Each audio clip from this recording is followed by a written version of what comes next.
Session of GST registration. So yes, हमने last session में देख लिया कि जीएसटी रजिस्ट्रेशन के लिए आपको कौन कौन से डॉक्यूमेंट रेडी रखने हैं, राइट।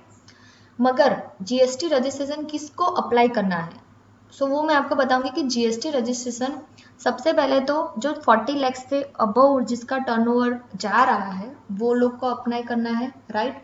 और there is some compulsory registration also, कि सपोज आप मान लीजिए कि आप नॉन रेसिडेंट है, देन टीडीएस आपको लग रहा है या तो टीसीएस का आपको प्रोविजंस लग रहा है, so then also you can directly go with the GST registration. तभी भी आपको डायरेक्टली करना है irrespective of your turnover, right.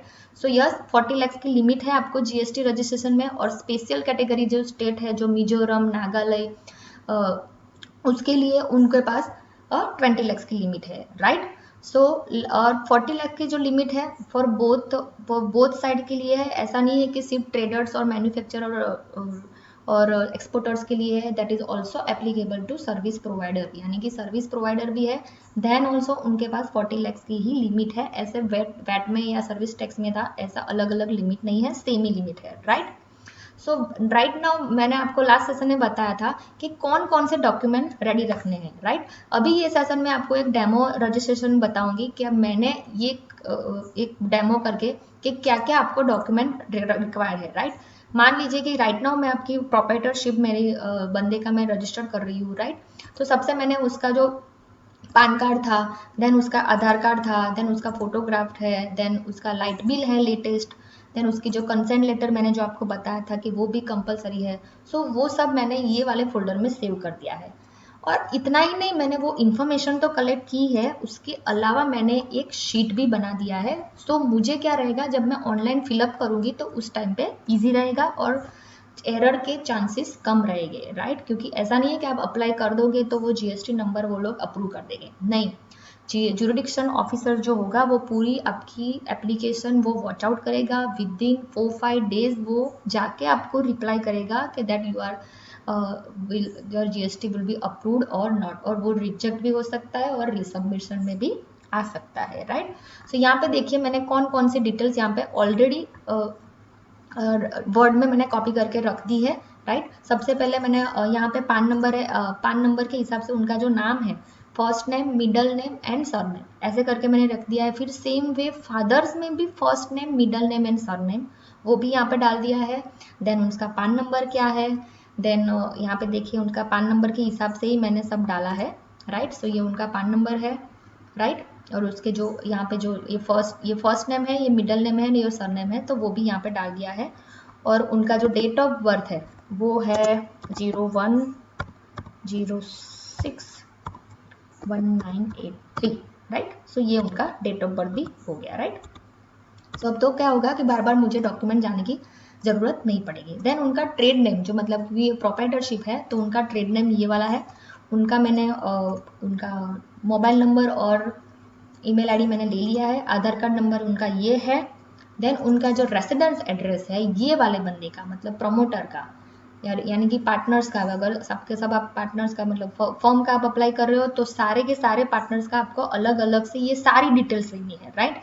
ये सिर्फ प्रोप्राइटर है इसलिए मैंने सिर्फ यही बंदे की ली है। अगर आपके पास पार्टनर है और 3 पार्टनर है तो यही वाला जो रो है आपको 3 बनाने पड़ेंगे, राइट। सो ये हो गया हमारे प्रमोटर्स और डायरेक्टर और पार्टनर्स की डिटेल, राइट।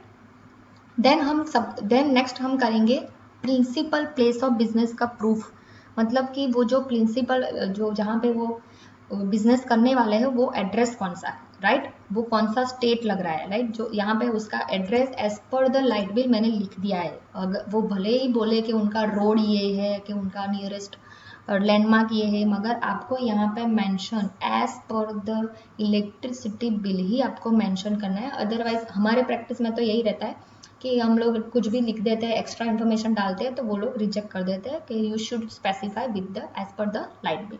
तो एज पर लाइट बिल इतना ही लिखा है, भले ही उनके पास एक्स्ट्रा इन्फॉर्मेशन थी कि राधा कृष्ण अपार्टमेंट में उनका कुछ 1306 ऐसा करके है, मगर लाइट बिल में जो एग्जैक्टली वो लिख रहा है, मैं आपको लाइट बिल दिखा देती हूँ।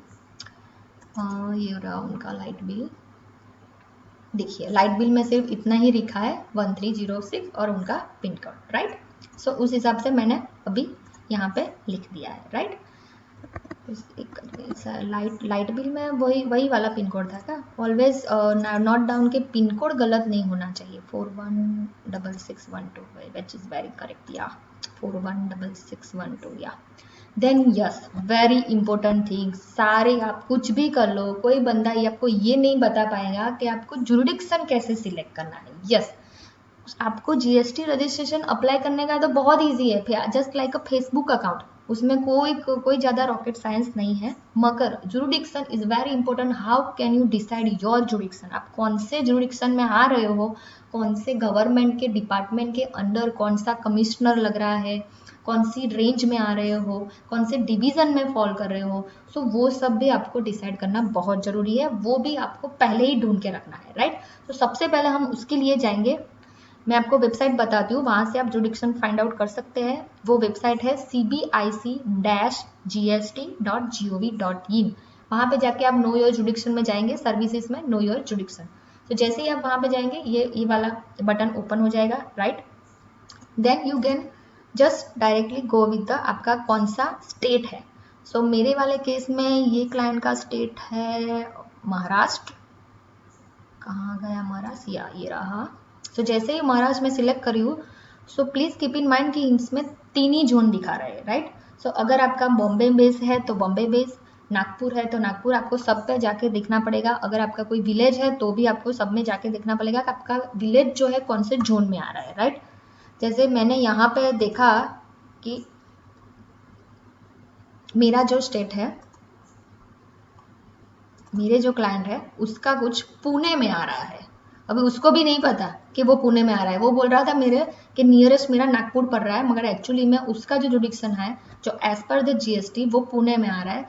देखो मैं पुणे जब सिलेक्ट किया तो वो पूछ रहा है कौन सा कमिश्नर, तो वो आपका नहीं, गोवा भी हो सकता है, पुणे 1 पुणे 2। तो आप सारे टैब में जाके आपको देखना पड़ेगा कि उसका जो पिन कोड है उस हिसाब से आपको डिसाइड करना पड़ेगा, या तो एग्जैक्ट उनका जो कौन सा रोड है उस हिसाब से भी आप डिसाइड कर सकते हो, वो ईस्ट में है कि वेस्ट में है, उस हिसाब से भी आप अलग से वेरीफाई कर पाएंगे। वो सारी नॉलेज आपको होनी चाहिए, आपको क्लाइंट्स को पूछना पड़ेगा कि वो ईस्ट में आ रहा है कि वेस्ट में आ रहा है, उस हिसाब से भी काफ़ी सारे जोन आइडेंटिफाई हो चुके हैं, राइट।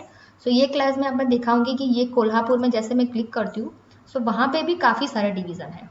सो वो यहाँ पे कोल्हापुर डिवीज़न में अच्छी बात ये है कि उन्होंने बाइफर्केशन पिन कोड वाइज दिया है, राइट। सो यहाँ पे मैं देखूंगी कि मेरे क्लाइंट का पिन कोड कौन सा था, 416612। सो अगेन मैं जाऊंगी, सो यस यहाँ पे है, या देखो 416608 to 416616, मतलब कि यहाँ पे ही फॉल हो रहा है, राइट। सो यस, जैसे ही आपने सिलेक्ट किया आपको पता चल गया कि मेरा एरिया जो यहाँ पे पिन कोड नंबर वाइज मेरा इसमें फॉल हो रहा है रेंज 5 डिवीजन कौन सा, कोल्हापुर और पुणे कमिश्नरेट, राइट। सो ये हो गया हमारा। सो वो भी मैंने नोट डाउन करके यहाँ पर लिख लिया है, कोल्हापुर डिवीजन 5 एंड रेंज भी 5।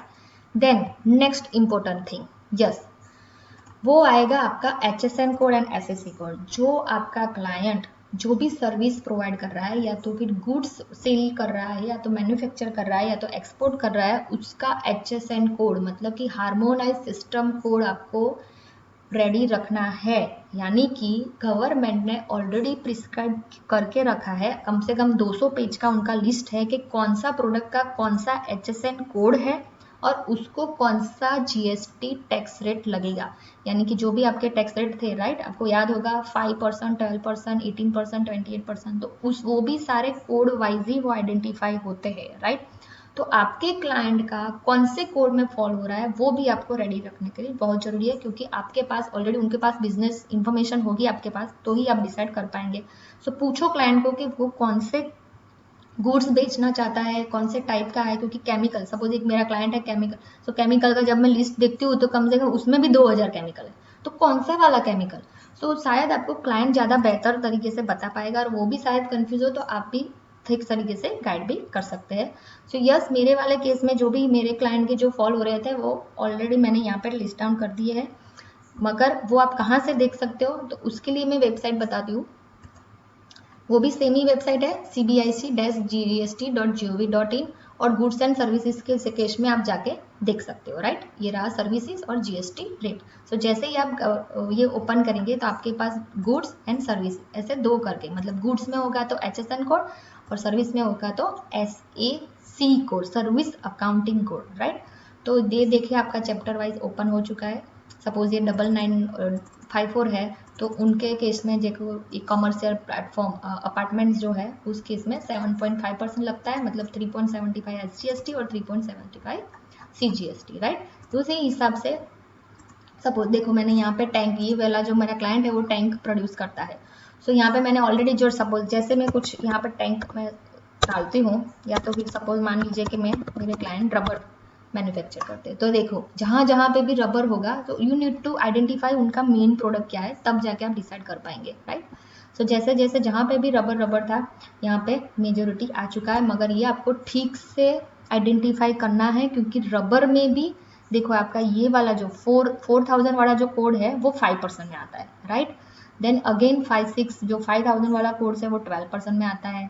देन 3 वाला जो कोड है वो 18% में आ रहा है। देन अगेन देखो यहाँ पे 39 वाला है जो 18 में आ रहा है। देन यहाँ पे 4000 वाला है वो भी 18 में आ रहा है। सो प्लीज बी श्योर कि आपको कौन सा कोड लेना है, क्योंकि उस हिसाब से क्लाइंट आपके हिसाब से आप जो बोलेंगे उस हिसाब से जीएसटी वो चार्ज करेगा अपने इनवॉइस में, right. So please be careful while you are selecting the HSN code, जो आपका सही HSN जो क्लाइंट जो बेचने वाला है finally, not about raw material, right. जो बेचने वाला है फाइनली और वो चार्ज करेगा जब जीएसटी बिल पे, तो उस टाइम पे कौन सा वाला प्रोडक्ट वो सप्लाई कर रहा है, that you need to decide over that, right. Suppose यहाँ पे सर्विस भी प्रोवाइड कर रहे हैं तो वो भी आप कर सकते हो। सपोज वो ट्रांसपोर्ट सर्विस है तो you can also click on the transport. देखो ये ट्रांसपोर्ट की सारी सर्विस भी आ चुकी है, राइट। सो सेम वे आप बोथ वे आप डिसाइड करके आपको यहाँ पे मेंशन कर देना है, सो ताकि आपको उस टाइम पे दिक्कत नहीं हो, राइट। सो ये इंफॉर्मेशन आपको पूरी रेडी रखनी है। वो आपको डॉक्यूमेंट्स लेने पड़ेंगे क्लाइंट से, तभी जब आपको ये इंफॉर्मेशन मिल जाएगी। एंड यस आपको अटैच भी करना है वो एक कलर फोटो, मतलब जो भी आपके जितने भी पार्टनर्स है, डायरेक्टर है या प्रोप्राइटर्स है, तो उनका एक कलर फोटो लगेगा पासपोर्ट साइज का। और दूसरी चीज एड्रेस प्रूफ। एड्रेस प्रूफ में क्या हो सकता है, consent letter, rent agreement, lease agreement and light bill, right. तो ये सब चीजें ध्यान में रखना, बाकी सब इन्फॉर्मेशन आप यहाँ से कॉपी करके आप पेस्ट करेंगे, राइट। सो नेक्स्ट सेशन में देखेंगे कि हम जीएसटी पोर्टल में जाके जीएसटी नंबर हम कैसे ले पाते हैं। So see you in the next video.